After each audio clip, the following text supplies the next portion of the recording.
நாமக்கல் மாவட்டம் ராசிபுரத்தை அடுத்த பேளுக்குறிச்சி அம்பேத்கர் நகரில் தனது தாயுடன் திருமணத்தை தாண்டிய உறவில் இருந்த நபரை கோடாரியால் வெட்டி கொள்ள முயன்ற சம்பவத்தில் 17 வயது சிறுவன் கைது செய்யப்பட்டிருக்கிறார்.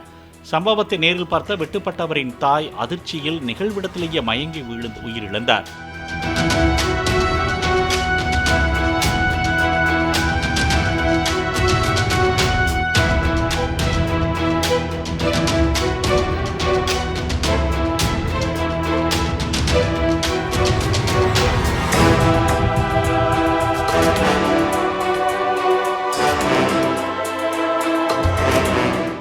பிளே ஸ்டோர் மற்றும் ஆப் ஸ்டோரில் இருந்து பாலிமர் செயலியை QR கோடு மூலம் பதிவிறக்கம் செய்யுங்கள்.